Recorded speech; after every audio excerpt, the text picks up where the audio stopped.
Welcome to the Startup Grind. Jan is actually devoted to creating opportunities for people, for companies to connect and engage, right? To motivate people. Her clients, she's got a pretty eclectic background. Her clients range from fashion and beauty to education to retail to pharma. So it's a pretty big thing to finance, which is actually kind of where she got her start. She has a consulting practice, right? Her own company. In addition to that, she's the founder of Six Figure Women, which is based out of New York, which connects executive women and women who are, higher earners and think to make meaningful connections, like what we're doing here at Startup Grind, only for just women. That scenario. They let guys in too, though. Occasionally, sometimes. Sometimes. Like a BYOD scenario, right? Bring your own dude. Okay. That's actually a term. We do BYOD events, and men, dudes. All the dudes in the room are invited to those events. Right. So she's held, several senior level finance positions. She was at Planned Parenthood, Teach for America. So she actually has a philanthropic background as well. And she launched Six Figures sometime in 2012, correct? And then in 2014, she actually joined as the managing director for Plum Alley, which is a crowdfunding platform for women by women. She also has an MBA from NYC? University of Nebraska. University of Nebraska, which is where she's from originally. So don't tell anyone. We absolutely will. So we also really want to thank her. So Jan actually came in from New York City. She spent the last 2 days meeting with female-founded companies here. A lot of those people are represented in this room tonight to kind of help give them some advice, which she normally charges a lot of money for and was gracious enough to do that for free for the last 2 days. So I'd like to ask everybody to kind of stand up, give Jan a great round of applause, and welcome her to you tonight. Thank you. Hi, everyone. Being pulled back down. You don't get very far. It's a short leash. It's a short leash. It's like so. You've kind of come a long way from a small town in Nebraska. Just as an FYI, Nebraska to Manhattan's quite a change. There was a few stops along the way. There were a few stops along the way. A few stops along the way. So you started on the finance side, right? And you kind of moved up through the ranks, ultimately becoming the CFO at Planned Parenthood. After doing that, it's kind of a jump. So let's talk about life after CFO. So from CFO, you decided to start your own business. Isn't that a little crazy? CFO is kind of safe, and you went off the cliff. So talk about that a little bit. Well, it's interesting. When I was in the philanthropic sector, my background, and I started my career when I was 10, just to let you all know. But I was in the corporate sector for 10 years, working in industries as diverse as Joy mentioned, cosmetics and fashion, and then dermatology, pharma, was a business manager of a radio station in undergrad. So my background was already insanely eclectic by the time that I launched a career in the nonprofit sector. And what I realized is that nonprofits are often really skilled and really passionate about their mission, but often they're not so effective on the finance side. So for those of us in the room who have either served on boards or been involved with nonprofit organizations, I'm sure you can relate on some level. And so I would come into a nonprofit organization and kind of clean house, in the sense of I would often be responsible for writing policies and procedures, implementing new technologies, helping organizations think about how to run more effectively and efficiently. Sometimes that meant having to go in and replace teams, which was often very painful for the organization. But with the end result of really helping a nonprofit organization to think about the fact that it really does on some level need to think about running itself as a business, because then you're providing a greater level of transparency to your donors. And so even though I was in a finance level type of role, I always thought kind of outside the box from the perspective of how can an organization work faster, better, more efficiently with the talent that they have. And so that kind of segued nicely into then working with companies to help companies understand how they're perceived and experienced by their clients and their customers and their constituencies and their communities at large. So it's interesting. So you're now, it's funny, I own the domain Parallel Entrepreneur, and I was thinking about this yesterday when we were talking. I was like, I should probably I'm going to start a blog, and I should get you to write blog posts too, because you're as crazy as I am. Because you technically, so you're doing the work at Plum Alley, you have your own consulting company, and you have Six Figures, right? Which came first, Six Figures or Plum Alley? Six Figures came first. So when I launched Six Figures, I was the CFO of International Planned Parenthood, and had also been on the domestic side for a while, in addition to, as Joy mentioned, working at Teach for America and the Girl Scouts. To this day, I could not eat a Girl Scout cookie because I ate so many Thin Mints when I was there. Wow. But I launched Six Figures because I saw a need in the market. So I was, at the same time I was with International Planned Parenthood, I was starting to work with entrepreneurs on the side. It's kind of like a side fun hobby, helping entrepreneurs who had newly launched their businesses understand now all of a sudden they may have left the corporate sector to launch their own company. And sometimes that was a very scary experience because now you're kind of out there naked 24/7, right? And from a brand perspective, you are your own brand. And I worked with people to help them understand then how their brand related to the company brand that they were building. So for me, myself, I was attending a lot of networking events, kind of doing my own guerrilla grassroots marketing strategy for that. As I'm sure most of us can relate to that guerrilla grassroots marketing strategy. And would often attend a lot of events and come home at the end of the evening and think, oh my God, that was such a waste of time. How many of us have had that experience? And some events I would walk away thinking, oh my gosh, I have a stack of business cards. I don't remember who any of these people are. Or the speaker wasn't fabulous, or the food wasn't great, or the beer sucked, or whatever the case was. And I just kept thinking, I can do this better, I can do this better, I can do this better. And I would think about the groups that did it really well, and they were often really narrowly focused in one specific area, for one specific industry or one specific something. And I really, at the time, I had been in New York City for several years, and I thought, well, my world feels like it's becoming more narrowly defined. And after a while, people kind of start to hang out with people who look like them. And I really wanted to have an experience that really embraced the true professional diversity of New York City. And I really, for myself, wasn't experiencing that. So Hurricane Sandy hit Manhattan, and International Planned Parenthood was located in the financial district, and so was my home. So we were kind of out of commission for a while, and I thought, all right, so this is a time where I can kind of see what happens here. Because a lot of other people were having a difficult time because of displacement and et cetera, et cetera. So I invited a group of women that did not know each other for cocktails one evening, 2 weeks after Hurricane Sandy. And 35 women showed up. And in December, we did the same thing. 35 women showed up. And then in January of that next year, I created a launch party, and we had 120 women with a waiting list. And honestly, it's grown very organically. And I think that what's really different about Six Figures is that it was created from the perspective of really creating a very friendly, open place where women felt comfortable walking into the room. So no matter if you're an introvert or an extrovert, no matter what your background or professional career trajectory is like, you always feel very welcome walking into that room with smiley faces. We're all very happy. It may be because we've been drinking, but I think that's just a small part of it. So we've had almost, oh my gosh, 2.5 years of Six Figures events. I've hosted over 36 events for the group now. We're rolling on a membership model at the end of this year, scaling to other cities. And good news, Florida's on one of the first lists. Cool. Yeah. So you've done, like, throughout your career, right, even though people might not realize it, there's all these ties back to women, mm-hmm. right? And it's kind of like there's this underlying mission to help women. Why is that so important to you? That's a really good question. I think honestly, growing up in the Midwest, but yet growing up in a family that owned a business, my parents owned a business together. And so I grew up seeing my mom having a career. And so even though I'm from the Midwest, when I tell people I'm from the Midwest, I get really weird questions like, do you have paved roads? Do you have the internet? Have you ever tried sushi? Like, just crazy questions. But my experience was really different because I always saw my mom going to work every day. And I think for me, that in and of itself, she led a really good example, I think, without even realizing that she was an example. And for me, it's, whether I'm involved in a social justice issue like the work that I did for the Arizona Foundation for Women or for Planned Parenthood or the Sierra Club or whatever, to my work in the academic sector where I did a lot of race, class, gender work, really understanding how privilege and how power impacts the choices that even determines from day one the family or the community or the culture that we're born into.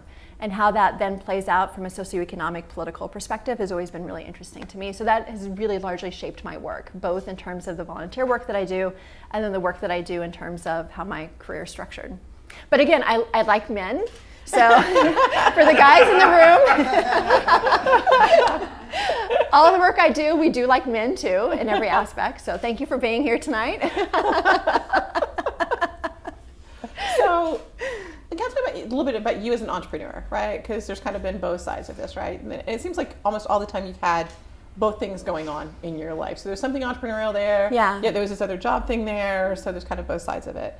So if you were stepping back a few years, like earlier in your career, what piece of advice do you wish someone had given you early on that would have made a bigger impact on how quickly you kind of got to where you wanted to go? That's a really good question. My career has been really eclectic, and I've always been kind of a person who goes out and throws a bunch of things against the wall to see what sticks. And sometimes I haven't necessarily thought things through,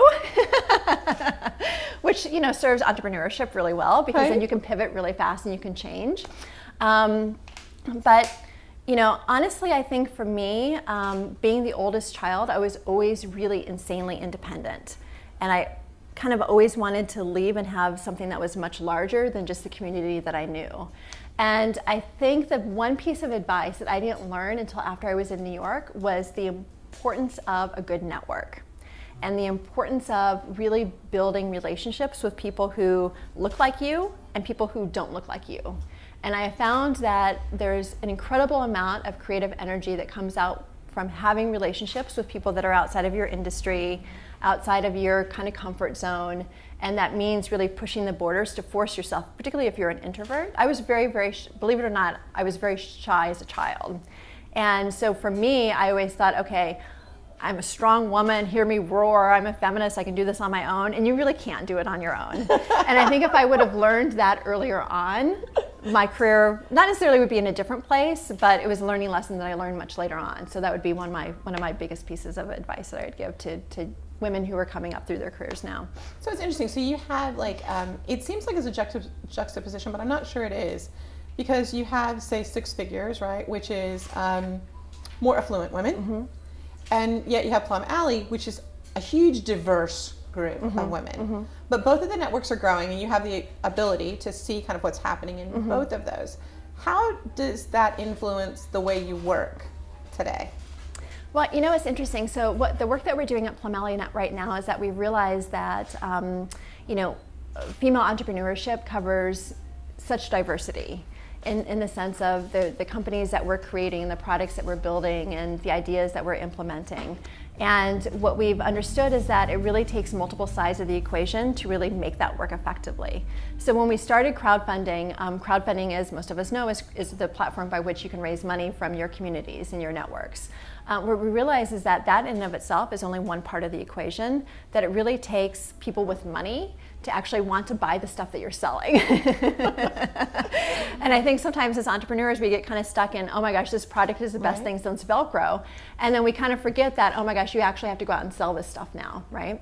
And so one of the initiatives that we're working on at Plum Alley actually bridges both of those parts of the equation together and links female entrepreneurs with an audience who's really interested in funding, not from an equity perspective, because we really believe that to the extent possible, until you're ready for angel or VC money, you should really retain control and equity of your company. But we're building a larger movement that's going to connect women and men who have the ability to write a check. So you guys can write a check too. You can write a check tonight if you want, with the entrepreneurs who are actually trying to grow and scale their businesses. I think sometimes too, women think about scaling at a much slower rate because from a sociological gender perspective, women often don't take risks at the same level that men do. We don't like to ask for help because we feel like we can do it all. And we also think that we can do it better than anybody else. And we don't like to ask for money. We get really uncomfortable when that happens. So at Plum Alley, we're developing a lot of processes and tools and mechanisms for women to overcome that. So when they're ready for angel or VC money, then they're ready to take it off. That's cool. So tell me, what's the best part and the worst part about being a female entrepreneur? Oh my gosh. Well, I think that the best part is not having to go to an office every day where, right? No, I'm kidding. That's one of the best parts where you have where you don't have to put on your IBM suit and traipse into, right? I think one of the best parts is having the creativity and the autonomy to do what you really want to do. So I know from Six Figures, having had over 1,200 conversations with women over the last 2 years, is that many women have left their corporate jobs, even if they were in a C-suite global position, to found their own companies. Women often tend to think about the growth much slower because they don't necessarily want the responsibility of managing 400 people anymore, or they don't want to take on the level of fiduciary responsibility or the level of risk. But at the same time, they do understand that that's also going to limit their opportunities for angel or VC money down the road, right? So that's one of the things that I think female entrepreneurs always struggle with is, how can I make a larger impact in my community? Because women are often also very nurturing and really want to give back to their communities, and they want to do that through their businesses. But then how do you balance the ability to do that with the growth and the scale that comes with being able to do that at a very large level without having to manage teams anymore of 400 people? That makes sense. So can we talk a little bit, switch gears a little bit and talk a little bit about innovation, right? So people want to talk about innovation, and there's all kinds of philosophies on that, right? So the goal is like better, faster, stronger. So talk about something like recent where you've had an impact that you think made things work more efficiently, generate more income, something that you thought was innovative, any kind of project that you worked on. A lot of the consulting projects that I work on, the companies often come to me because they're at a point of tension where they know that they need to do something differently. And whether revenue is stalled, or they feel like the team has become stagnant, or they need to kind of take it to the next level, I come in and help them understand how to do that either from a technological perspective. So like if the organization focused more on social media, how would that impact change? Or how would that help them to become more familiar with a different demographic? Other things that we have done are just looking at internally really antiquated processes and understanding how we can use technology in whatever shape or form to push the ball forward. And whether that's from a finance or an IT or an HR perspective, or if it's developing a new innovative product or doing something quicker or faster. I also always caution organizations on growing too fast and innovating too much. And I think we're so tapped into all of these things now that we think really fast. And I think that sometimes we think that companies need to also move that fast. And there's a balance between experimenting with a new product or a new process or a new something that you're selling and thinking, oh my gosh, we've been doing this for a month and we've got no traction, we need to pivot and go into a different direction, without really taking time to let it marinate, to really build the buzz around that, to really see if there's sustainability and growth surrounding that. So there's, I think for me, a lot of the companies that I work with, there's always that tension between how fast do you scale, what resources do you use to build that growth and the momentum, versus how long do you actually let something marinate before you say this isn't working, let's try something different. Yeah, before you give up the baby. Okay, it's like, all right. So, I mean, clearly your background, like we can look at it a lot of different ways, but outside of finance, your background's really in branding, right? I mean, from that perspective. So, if we look at branding, there's thousands of companies that do branding, right? I mean, we could just like Google branding and like the list would go on for an eternity. So when people come to you, tell me what's really different about your company when it comes to branding that separates you from the fray, because you've worked with some of the top brands that are out there. So why you? What the work that I do is really different because it really draws on my really very early years as a teenager working in my parents' stores. And so as a teenager, I went on buying trips, I did all the visual merchandising, I sold on the floor, and my parents owned clothing stores in communities in the Midwest of under 10,000 people. And so for them, establishing and developing and cultivating the relationships with the local communities were incredibly important, because if you didn't do that, people would not keep coming back, right? And so it was really understanding who your clients were, who your customers were, and really treating them like your family. And the work that I do now on the branding side is brand experience management, which really means, my little tagline that I say is, I help you understand what's being said about you behind your back after you leave the party. So the work that I do is around perception management and helping companies build really fabulous experiences. And in many instances where companies fall short from their larger branding work that they do is that they don't really take time to talk to their employees and their teams to really understand how the front line experiences their customers and how employees really feel about the company. And so the work that I do is really from the bottom up, and I start with that front line, helping companies to understand, really what is being said about them behind their back, right? Like, it goes far beyond a customer survey, because when a company sends out a customer survey, they already have an idea of what they want to hear. So I help a company understand what they don't want to hear and how they can improve on that, because that's going to help them to propel their revenue in a different way. So I've read some of the stuff that you've written on, like, from the bottom up. One of the things you talk about is that you do a brand review with your clients. Can you talk a little bit more about that? Yeah. Like, how does that approach work? Kind of what are some of the key components of that? Yeah, the brand review takes a lot of different shapes and forms depending upon the client's needs. And so sometimes it's a series of focus groups. Sometimes it's kind of like almost secret shopping, where my team goes in and shops the brand and then gives objective, honest feedback without the company understanding that we're actually shopping the brand. It means questionnaires, it means interviewing different teams, and it means talking to people that the brand or the company doesn't necessarily know that impact the way that revenue is being generated or sustained. So for example, I really firmly believe that even if an employee is not in an externally facing role, they still have the possibility of being the brand's biggest fan because of social media, because of what we say to our friends and what we say on social media, and et cetera, that a company has a responsibility to make sure that they're doing everything in their ability to treat their employees right. And in a way, then those employees can become brand ambassadors. So we do a lot of work at the employee level too.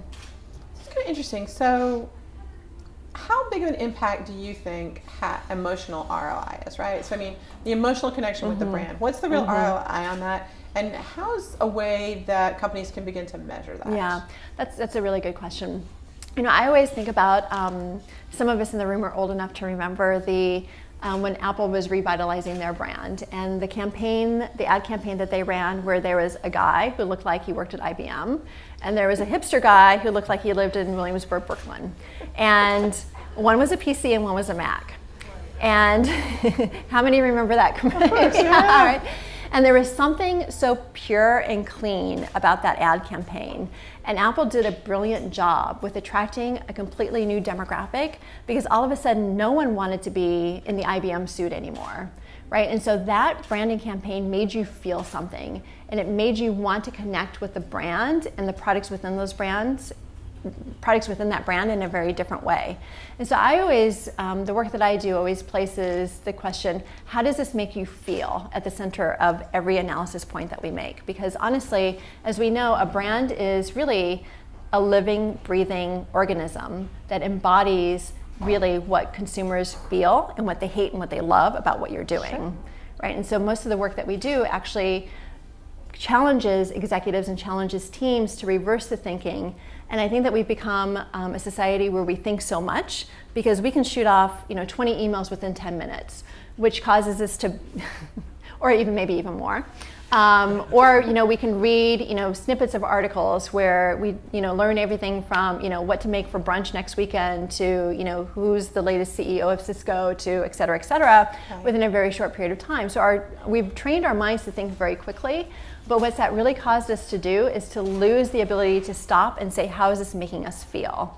And if brands are able to recapture that, then you're tying into the emotive components of really how customers can fall in love or re-fall in love with what you're doing. Cool. So outside of crowdfunding, because we're going to talk about crowdfunding in a minute, so don't panic that I'm not going to talk about it. What advice would you give entrepreneurs on determining who to target, right? Because that's one of the hardest things. The product market fit is one of the most challenging things when you're bringing something to market. So we'll talk about how crowdfunding impacts that later. But you were doing this long before there was crowdfunding. So. For an entrepreneur, I think the question really comes down to, if you have a product in mind, or you're already manufacturing a product, you're already selling a product, Like really, who is that product best serving? Who's going to get the most value out of that product? And what demographic then most closely corresponds with ultimately that level of benefit? And for me, at Plum Alley, we work in another crowdfunding or another co-working space where there are literally hundreds of companies, right? And what I see is that the companies who do it the best really understand their customer, and they understand the fact that the product that they've developed, they're doing their MVP in a very specific, narrow way, that they're not trying to serve everybody, but they're serving those individuals who, no matter if it's a dating app, no matter if it's a, I can't get beyond the dating app now, right. But no matter what. It's also or a consumer product or whatever the case is, finding out who your core customer is and actually providing that service as a beta to different audiences can also be a really good way to help you test to see really who's interested in it. And that's one of the things that we can talk about with Plum Alley too, is that a crowdfunding campaign can be a really nice way to test the market to see really who exactly is interested in what you're selling. Want to give a tip on how to get the message out once you've kind of done that on a shoestring budget? That's a great question. Well, because startups have no money, right? So that's the challenge right there. They have no money. Yeah. It's not that they wouldn't hire a great marketing firm if they had money, but they don't have any money. Well, just FYI, at Plum Alley, we've not spent one marketing dollar. At six figures, we've not spent one marketing dollar, and it really comes down to word of mouth. So identifying a core group of individuals who really love what you're doing and have tested your product and have given you feedback, good and bad, and really feel like you're taking their feedback at heart and really incorporating that feedback into whether it's your next version or the way that you market or the way that you communicate, and starting off small. So, speaking engagements are a great way for an entrepreneur or an executive team to, share in the spotlight and be able to build your brand buzz. Develop relationships with local media, which is another really great way to tell your story. And to really be able to tell your story from a way that sets you apart from everybody else who's in your space. Because I can guarantee you, there's rarely one unique original idea that we hear about. Because even though you may think that your idea, no one else has thought of it, I can almost guarantee you someone else has thought about it. And more often than not, we probably have already heard about it in Plum Alley. So what we find to be really compelling, and I find this with my consulting work too, is that the founder's ability to tell his or her story in such a way that it almost draws someone to tears or makes someone laugh or makes something feel something. And that's the level of connectivity that you want, because again, what you're selling is either a service or a product, right? And that's something, even though it's service, is really tangible. But to be able to connect with your audience in such a way where you're sharing your story in a compassionate way, and no matter if it's something that you're absolutely in love with or something that you kind of just like, but to be able to connect with your audience in that way is really very critical. So I'm going to put you on the spot now. Yeah. So you're in the process of rebranding yourself. I am. So what's it like to step out of yourself, right? Because you kind of have to take a step back and be very pragmatic about going through the rebranding process. So and figuring out what you've evolved to and how you want that to happen. That's part one of the question. Part two is, are you doing it by yourself? Well, honestly, with the rebranding stuff, I am doing that on my own. But it's based upon a lot of feedback that I've received from my own clients. In addition to having the 1,200 conversations that I've had with women, no matter if they're entrepreneurs or business owners or C-suite executives, where I started out with my own consulting work, if you could call it like the MVP, in a way where I kind of cast a wide net, because for me, I wasn't necessarily sure at the end of the day who I wanted to work with. I knew who I could work with based upon my experiences and my skill set and what would be the easiest to sell. But for me, I knew that at the end of the day, that necessarily wasn't the demographic I really wanted to work with. I think as entrepreneurs, sometimes we get stuck in the path of least resistance without checking in with ourselves to say, okay, am I really selling to the audience or the demographic or the group or the industry that I really want to be selling to? And so for the last 2 years, I've cast the wide net, and I've learned a lot, and I really have learned how to pay attention at every point along the engagement life cycle, I've checked in with myself to say, how is this making me feel? Does this client drive me crazy? Is she calling me or he calling me at 3 o'clock in the morning and leaving voice messages? How does that make me feel? Probably a little irritating, actually. I mean, I feel pretty good about that. It's not going to be like. Am I generating satisfaction by working with this client? Sure. Am I cringing every time I send this client an invoice? All of those questions that I think as entrepreneurs we experience from time to time, and then saying, okay, so this set of people really makes me angry a lot, or this group of people or this group of clients or this industry type really provides me with a lot of fulfillment. Because as entrepreneurs, we have to show up on our best behavior 24/7. And if we're fighting with ourselves internally around, do we really want to work with this person, then that client's going to be able to sense that too, right? So my rebranding process has been a process of understanding, what industries I really want to work with, what industries do I not want to work with anymore, and what kind of people really make me happy, where I can actually generate a really nice community of people that I feel I can also connect with each other as well. All right, so now we'll talk about crowdfunding. Yeah. So, because it's all going to kind of make sense in a minute, I promise. So it's interesting. There's a recent report that came out of, I think, Babson in UNC, and it's talking about crowdfunding in general. So, there's upsides and downsides to both, right? So upsides is like building buzz. It's about creating your tribe. I can test things. There's a lot of things, right? Downside is it takes a whole lot of work, right? And it could backfire if it fails, right? From an investment perspective. There's an interesting thing. 70% of the participants, apparently there were roughly 3,500 that they surveyed, did it to validate demand for the product. Only 30% did it because they couldn't get funds elsewhere. It's a very interesting thing, right? Because that's kind of a misconception, I believe, about crowdfunding in general. 54%, only 54% said that they could not have done it if they hadn't met their crowdfunding goal, that they had other funds elsewhere, right? 59% were new business and 17% were new product. So what that really tells us is it's really about the crowd and not the funding, right? From that perspective. So when we look at Plum Alley, tell me why we need a crowdfunding site just for women, and how does it differ? Because there are some others. There's companies like Missionuity, like FundDreamer. I know the differences in crowd helps, but talk a little bit about the components of Plum Alley and why it's different. Yeah.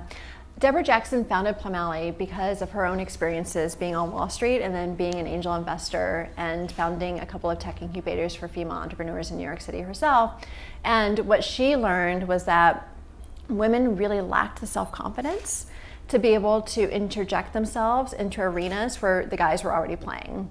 And so there's a lot of debate around, to what degree are women really discriminated against when it comes to funding. And, we also argue that women aren't necessarily even showing up to be considered in those conversations. And so at Plum Alley, we've done a lot of work to understand why that happens. And what we've realized is that crowdfunding or any type of funding is so scary, right? Because you're really putting your love, your baby out there, right? And you can be rejected, you can be accepted, or you can be rejected. And the sense of rejection is often really very painful, as a lot of us know, if we've had to kind of change our business models for whatever reason. And we've learned that from a sociological perspective, like I mentioned before, women don't often like to ask for money. Women don't often take risks in the same degree that guys do. Women find more comfort in nurturing environments where there's a lot of conversation and a lot of feedback and a lot of conversing, and the decision-making process is much longer. And that really stems to how we're socialized at a very young age. And men are often very socialized to feel more comfortable taking risks and feeling, and guys, no offense, feeling like, okay, so this idea is 40% baked. I'm gonna go out and do something about it. Let's go. And you're okay, more or less, with failing, or at least understanding that there's a learning lesson behind everything, and then you alter the plan and you keep going. Women, on the other hand, think, oh my God, it's not 100% perfect. It's only 99.999% perfect. And I'll admit, we've all been there, right? Before we actually execute on something. So Deborah wanted to create a space where women actually felt safe in learning how to do things a bit differently, to really gain the self-confidence, to put their toe in the water with a crowdfunding campaign. And honestly, the average crowdfunding campaign across all platforms is only $7,000. Our average is 20 to 30,000, and even at 20 to 30,000, we're not talking about $3 million. We're not talking about $30 million. But the skills that you learn by executing a crowdfunding campaign can teach you so much about yourself and so much about your business, because you're right, it's a lot of work. And to launch a successful crowdfunding campaign, it can teach you, is there market demand for what you've produced? Have you tested the market? Is your product viable? Do people want to buy it? Do your fans actually support you in the way that you hope that they're supporting you? It can be a really nice way to market what you're doing as a part of your larger marketing toolkit. So there are a lot of different reasons to do a crowdfunding campaign, but for me, having a sociological background, it also gives women much more confidence, that they then feel more confident with playing in the same sandbox and when it comes later on for angel or VC money. Cool. So, but Plum Alley there's like 3 different legs. I mean, it didn't start just as a crowdfunding platform. No. And you've got some different components. And I think outside of those things, talk a little bit about what that is, because I think it lends itself, it doesn't really matter who's doing it. Those pieces are really a requirement. It's interesting how Plum Alley has integrated those pieces into truly a platform. Yeah. So in year 1 of Plum Alley, we were high-end e-commerce for female entrepreneurs. And so we were like a marketplace. And then after we did that for a year, we realized that that's only addressing a small part of the need. And with everything I just said, Deborah also wanted to provide a space for women to actually practice and raise money and start to narrow the playing field in the sense of women also increasing their access to capital. So we launched Plum Alley, I guess you could call it 1.50 last year. And then that was the first time we did crowdfunding. And then from 1.50 to 2.0, we learned a lot from the female entrepreneurs, because what makes us different from the other sites is that you can actually find our phone number on our website. I know, shocker.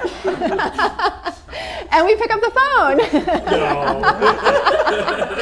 And we invite people into our office. Oh, that's just crazy. We'll make you a cup of coffee. And so through those conversations, we really have learned what women really struggle with. And honestly, it's also a lot of the same things that guys struggle with when they're launching businesses too. So, make no bones about that. And I will say that, Plum Alley is a platform for female entrepreneurs and women-owned businesses. But if there are guys on your team, we welcome those guys too. We just want to make sure that there's at least one woman on the founding team. So I'll just, full disclosure, again, we like guys. Plum Alley's success rate is 70 to 80%. Whereas Kickstarter's is 44%, and Indiegogo, if you only look at those campaigns that are funded at the $500 level and above, their success rate is under 10%. So there's still a perception out there that if you post a crowdfunding campaign, the world is going to come and fund it, and that's just not true. 80 to 90% of a crowdfunding campaign will come from your own network. And we work with campaigns to help them understand who their networks are, that it's more than just who's in your social media, but it's actually, who your kids play with. It's who's on your holiday card list. It's, who you socialize with. Who, if you're belong to a religious community, it's who's in that community, et cetera, et cetera. And we have a bunch of really nice tips and checklists and hints and processes built into the back end of the product, so that if you're a checklist person, you can know that we've boiled down crowdfunding to 6 steps. And you can actually check things off of a checklist as you go through the budgeting exercise, if you go through the rewards exercise. And again, you can pick up the phone and talk to us. We also understand that fundraising in and of itself for anyone can be really frightening, and it can become a really long process. And so we have a whole marketing plan that we help crowdfunding campaigns think through, so that when they go live, they're really setting themselves up for success. One of the things that we learned early on, just in the last couple of months, that we've implemented into the new Plum Alley 2.0, is that we know statistically, and this is true across all platforms, that if you don't raise 30% of your campaign goal within the first 48 hours, you're probably not going to succeed. And it doesn't matter if it's a 30-day campaign or a 60-day campaign. That's a pretty true statistic. And so what we've done is we've implemented a process where you can crowdfund, you can raise from your crowd behind the scenes before your campaign actually goes live. So what happens is that you upload all the components into your crowdfunding campaign. We can go back and forth with edits. So we actually give you feedback on your campaign to help you build your campaign and write your story in a much more compelling way. And then once everyone says, oh my gosh, this is a fabulous campaign, you can actually take the URL and send it to your entire universe to raise money behind the scene.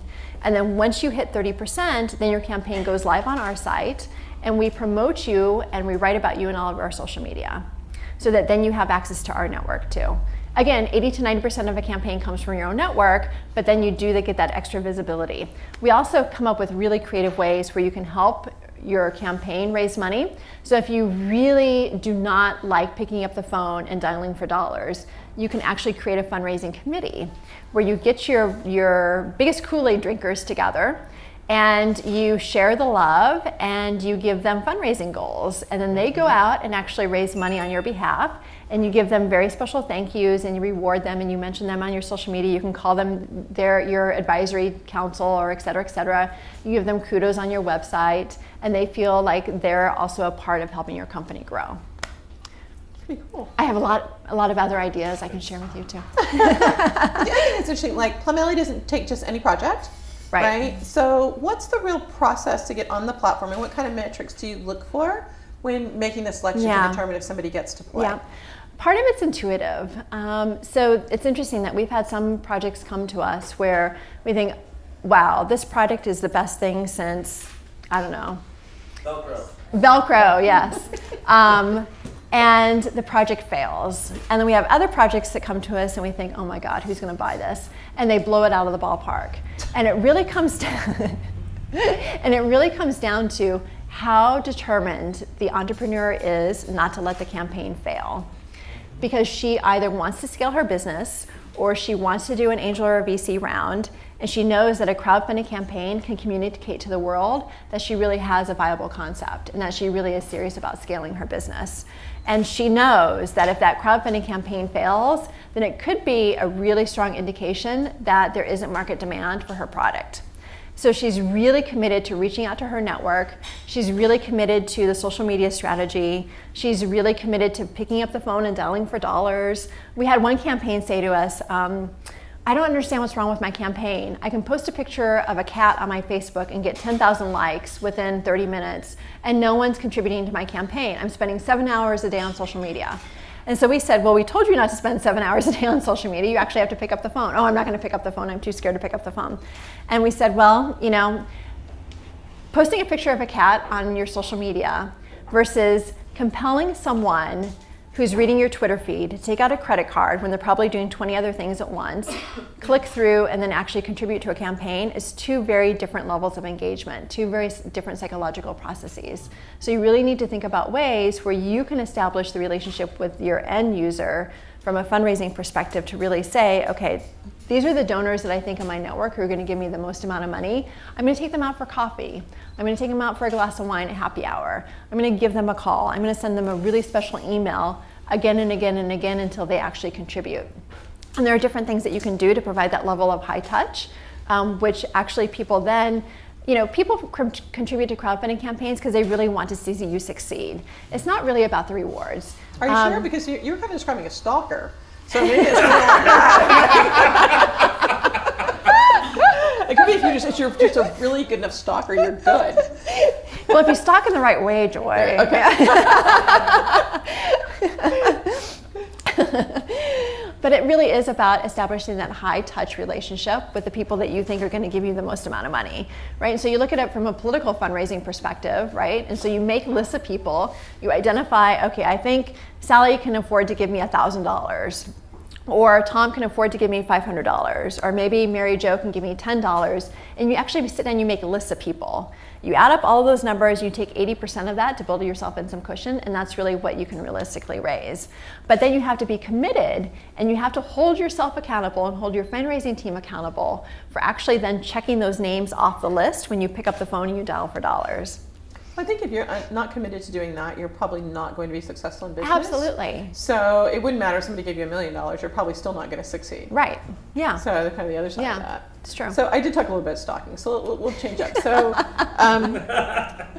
there have to be like 1 million different crazy stories of crazy crowdfunding campaigns that you guys have seen. Share one that was just like nuts. You don't have to say who the company is, you can just, Oh my gosh. So So I'll just mention a couple in kind of a composite way, so I'm not throwing anyone under the bus in general. There's a very fine balance between procrastination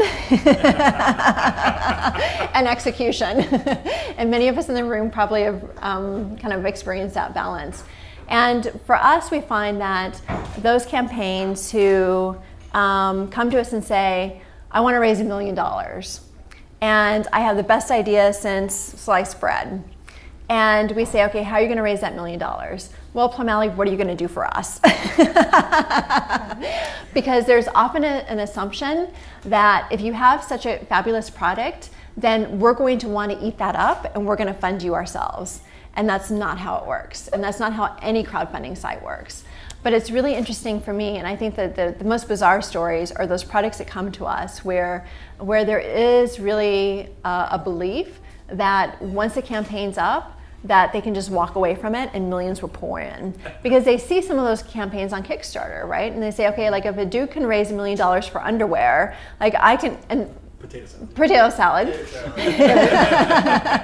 Or there was actually a crazy underwear campaign on Kickstarter that raised over $1 million. But the point is that Kickstarter actually goes out and sources some of those companies and some of those campaigns. So that often then deflects from some of the campaigns that actually don't do very well, right? $1 million crowdfunding campaign, you're not gonna, it's very rare that that's gonna happen. And honestly, if you're doing $1 million campaign, you also have the money to buy a PR team, to buy marketing, to buy lists, to X, Y, and Z to really make the campaign a success. So I think from just the perspective of unrealistic expectations is usually one of our most bizarre stories, and we get that quite a bit. So the more that we educate, because I think we're all pretty educated here because we're entrepreneurs, we're involved in tech and et cetera, the more that we can educate other people around that, crowdfunding as an industry, there's tremendous potential. Right. And when I speak for Plum Alley, I ask everyone in the room when I first start, like, how many people have heard about crowdfunding? Usually only about half of the room raises their hands, and these are even groups of entrepreneurs. So there is so much potential there, but I think that the myths of crowdfunding around, that example, the $1 million example, for example, really shade a nasty light on what crowdfunding is and what it's not, and what it can really be productively used for. Okay. So crowdfunding's tripled in the last 2 years, which is kind of a crazy growth rate, right? There's a lot of different philosophies on what the things are you have to have a successful campaign, blah, blah, right? There seems to be 3 things that in all the information that I've been able to discover that are consistent. The perfect message, right? Being very clear on how much capital is needed. So there's that transparency there. And then, as you talked about, skipping the cold start. Is there one other thing that you would add to those that you think people really has to be there for each one to be successful? We always say that for us the equation for success is the right product for the right dollar amount, funded by the right person, or created by the right person. Okay. So it's the entrepreneur herself, it's her network, and it's the product. Okay, cool. So, girl talk. Sorry, guys. Why should not that time? Not that kind of not that bad. So, I mean, it is Women's Founders Month, right? We're talking a little bit about things like that. So, why should women-owned businesses be singled out, right? that's probably the biggest thing that you hear. Why? Well, because when you look at sites like Indiegogo and Kickstarter, 75% of their audience is men, and only 25% of their audience is women. So, even if you're a female-owned company, there's still very little chance that you're going to get picked up by their audience, because when you look at Indiegogo and Kickstarter and some of the others, the products are very male dominated. Sometimes the products aren't very nice toward women, and sometimes they can be very misogynist and actually pretty sexist. And often people are raising money for things such as, I want to do a crowdfunding campaign to reimburse my Uber fees for a party I went to last night. That was actually a real crowdfunding campain. Or funded. Those are the crazy and actually she doubled her goal. Oh, of course. Yeah, crazy. Or the potato salad recipe campaign, which was crazy, right? And so Deborah really wanted to create a space for true legitimate entrepreneurs, and to do that for women because she knew that women really were disadvantaged when it came to putting themselves out there for asking for money. So what do you think is the biggest obstacle for women who are starting up? Being okay with delegating and not feeling that they have to do 100% of everything themselves. Mm-hmm. And from all of the pools of amazing ideas that they have, being able to say, okay, I'm going to work on one thing and one thing only and rock that, and then I'll move on to number 2. Okay. And I think that's often a big learning lesson for women. And particularly from a crowdfunding perspective, we know another marker of success is all the other things that a woman may have going on in her life at any point in time, and how much time and energy is she dedicating to that one campaign, because that one campaign is a larger reflection of her business. Okay. So what industries, like women now kind of cross over to pretty much every industry that's out there. What industries are still lacking that you think are still lacking female entrepreneurs? You know, from a crowdfunding perspective, we see female entrepreneurship represented in every industry. I would say that, I think from a tech perspective, the tech companies that we've seen come through are a lot of really cool apps. They're usually apps in traditionally female represented spaces, so like fashion, beauty, cosmetics, et cetera, et cetera. So what I would love to see personally are more female founded companies in spaces that aren't just for women, where there's a more equal gender distribution around companies that are founded by women, but actually those products and services are also bought by men. And that's just a personal No, that's wish. good. Personal's good. So a little bit about success, right? And then I'm going to talk a little bit about money, because we had a conversation about money and things earlier outside of just the crowdfunding thing. How do you personally define success? I think it's a very personal thing. Yeah, right? I'm laughing because for me that's changed over time. When I left my day job, I quickly realized what that really meant. For me, 6 figures became something very real, and it wasn't just something fun that I did on the side. It became a really real, legitimate business. I think I feel more successful now than what I did when I had my day job, even though in the beginning, your compensation structure, as many of us can relate to, changes dramatically almost overnight.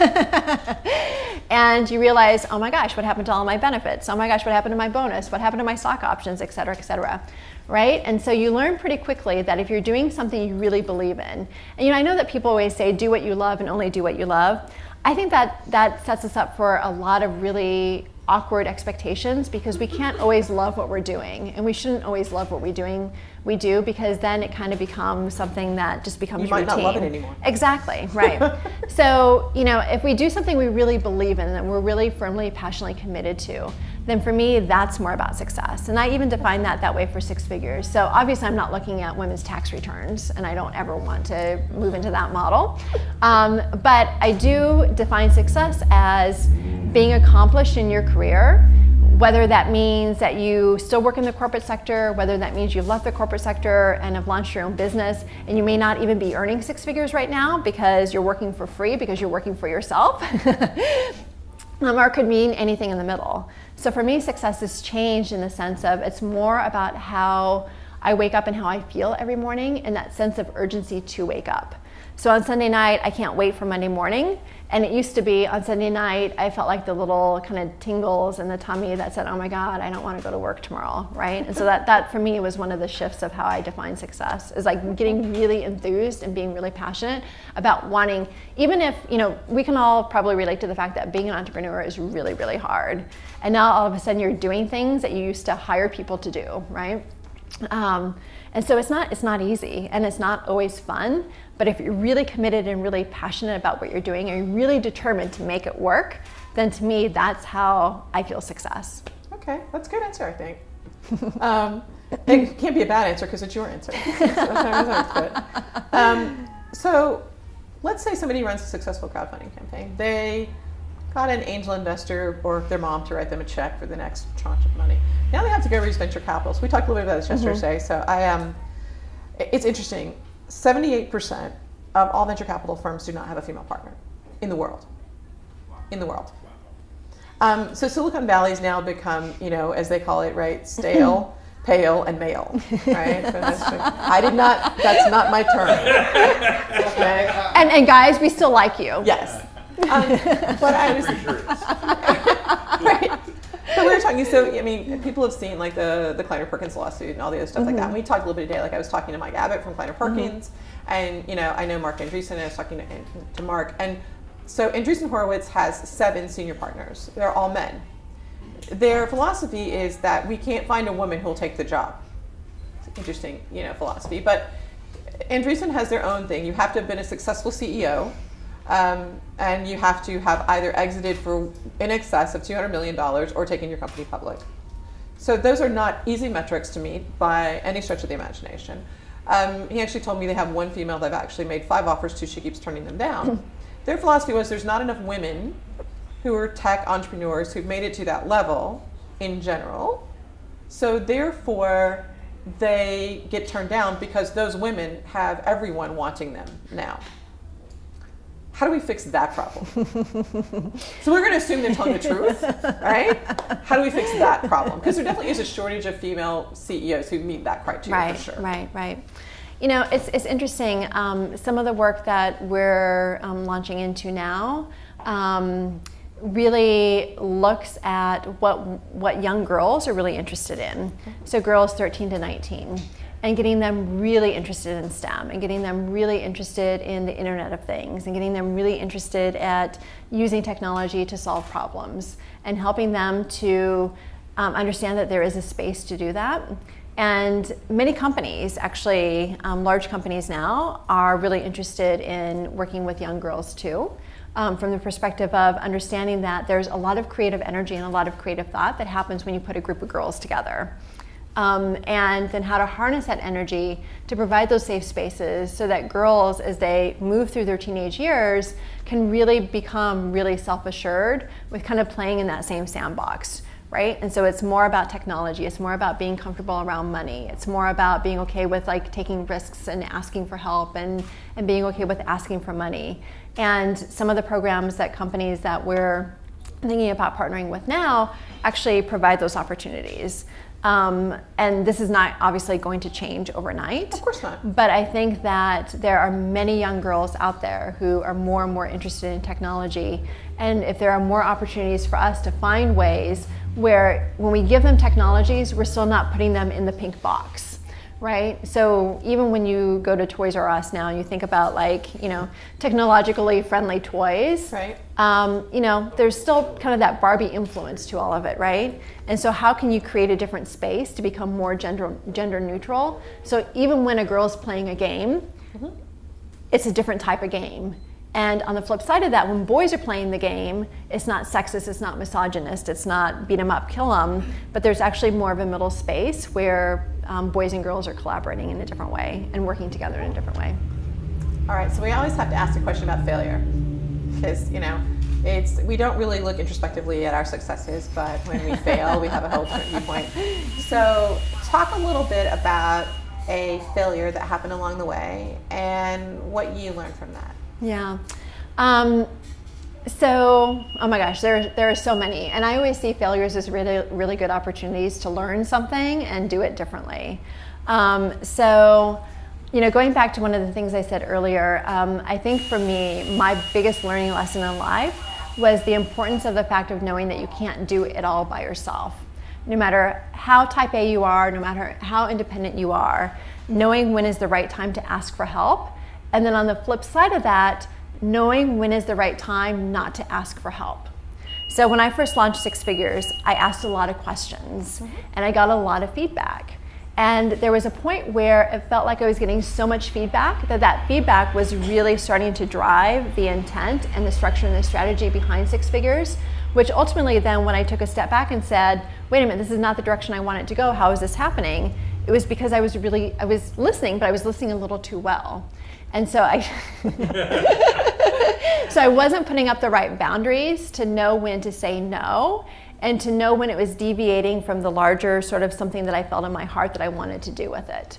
So, that's one of the things I always encourage, particularly women too, because we like to get feedback, we like to ask for advice, but know when to stop listening. Know when to take the good parts from whatever someone is telling you or talking at you about, right? But then know when to stop listening. And this applies for, for the dudes in the room too, is that sometimes we get so much feedback and we don't know what to do with it, and then we start to self-doubt what we're doing. And to know that deep in your heart, you do know what you're doing and you know what the right path is. You just need to listen more to that voice instead of consistently paying attention to everybody else in the room. Okay. The balance. So if we were sitting, you've got a lot of stuff going on. Let's say we're here a year from now and we're having a conversation. And it's been a great year for you. All your wildest dreams have come true. What did you achieve? Oh my gosh, good question. So from a Plum Alley perspective, we'll have many, many, many successful crowdfunding campaigns come through the door. And those crowdfunding campaigns will go on to raise angel and VC monies at a more significant rate than what's happening now. Which is now it's happening, but we really want to make sure that women continue to move up the chain of capital raising. We at Plum Alley are launching a new program called 1,000 Strong, which connects female entrepreneurs to potential non-equity based investors. And so that would be successfully launched, and we'd be in year 2 of that program. From a Six Figures perspective, we'll have launched the membership campaign completely. And then we will have launched in at least 2 or 3 new markets within a year. All right. That's a hefty goal, so I'm calling her back next year, so we're going to find out how she does that. So it's like, and now I've got it on video, so. Now I need to hold myself accountable and take some notes. Right. So you're kind of the end for this, but I just want to ask the question. What do you want your legacy to be? Wow. For me, I think it's the balance of, at the end of the day, feeling really happy about the choices that I made along the way. And knowing that I impacted the world in a much larger way. And I know that everybody says that. Everyone says, they want to give back in a way that, they can be remembered for giving back, and et cetera, et cetera. But for me, it's not so much about seeing, the first woman president, because I think we'll do that this next time around. So you can check that off the list. But it's also about finding ways to give back in really everyday ways that contributes to a larger whole. So wouldn't it be amazing if, within 20 or 30 or 40 years, that from just a funding perspective, that men and women were raising money together, and that more VCs were attracted to female-based companies, and more founders were sharing in the gender distribution of their management teams. And so for me, the work that I do just on an everyday basis, I really hope that propels that forward. But at the end of the day, honestly, I just want us to be happier, right? So I think sometimes all the technologies sometimes isolate us. As much as they bring us together, they can also isolate us in a lot of ways. Sure. And I think we've started to think much faster, because again, we're responding to so many emails, we're reading so much, we're flip-flopping between different devices. But at the end of the day, really, how is all that making us feel? Do we really feel happier? And so for me, a large part of the work that I'm doing in rebranding my consultancy practice is around really addressing that happy component.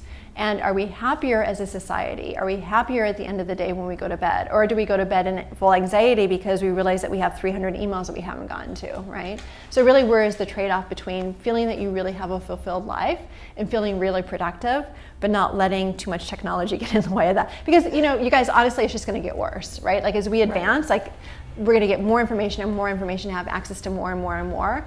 But how is that making us happier, and how can we use that in a positive way to actually make us happier by using it, instead of making us feel more isolated?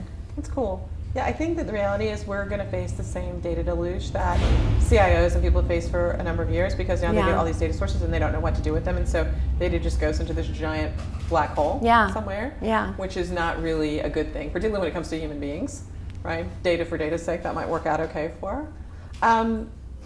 So one last question before we go to the rapid fire question, and that is, if you were conducting this interview, what question would you ask? Wow, I didn't know this one was coming. I know. I threw a few in there that you had no idea were coming. That so whenever I talk to groups, and whenever there's kind of an interactive dialogue, I always ask the people, the guests on the panel and the room itself, what did you want to be when you were a little girl or a little boy? And how did that dream inspire what you're doing today? I have a different question, but that's a good one. So what did you want to be when you were, I happen to know the answer, but it's interesting, so. I wanted to be a Dallas Cowboy cheerleader.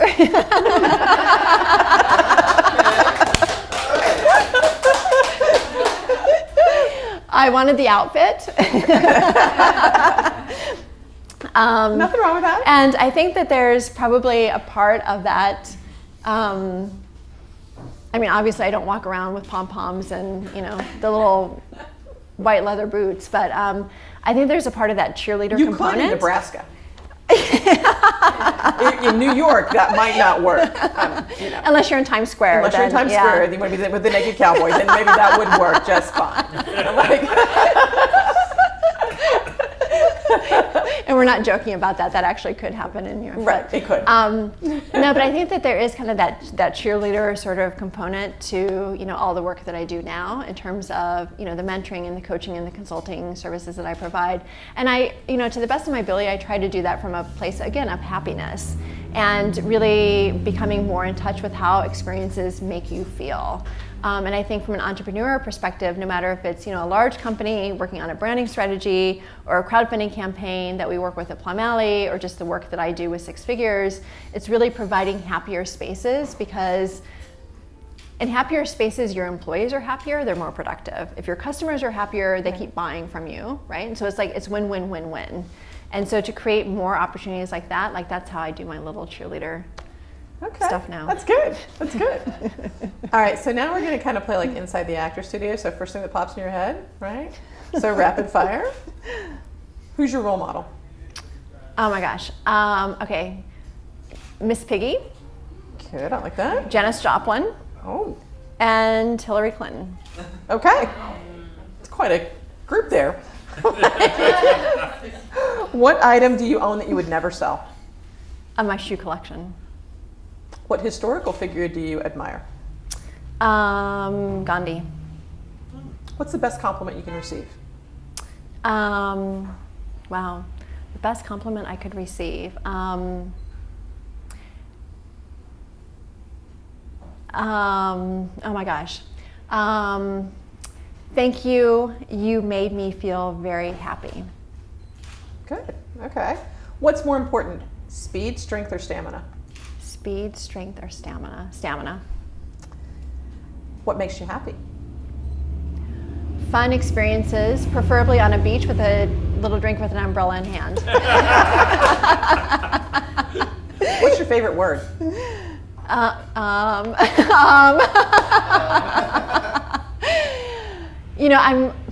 This is not necessarily my favorite word, but I'm learning how to say no more often. Oh, good. So no right now has become my new favorite word. What's your least favorite word then? I'll get back to you on that. Okay, good, like it. What profession other than yours would you actually like to attempt? Besides the Dallas Cowboy cheerleader. Fashion designer. What is your most unusual skill?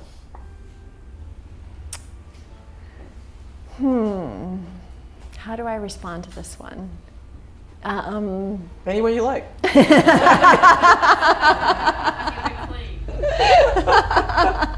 If not, we'll edit that out later. It's like, it's okay. My most unusual skill. This is going to sound really weird, so I'm hesitant to even say it. But sometimes I have really bizarre foreshadowing visions. Oh, that's different. Okay, cool. We had one person who said they can do all sorts of bird calls, so don't think that you're that. See, come on. It's like, so whose company, excluding yours, do you admire the most? Virgin. And what is either your superpower or your spirit animal? A dove. Awesome. Hey, give Jan a big round of applause. Thank you so much. Thanks, everyone.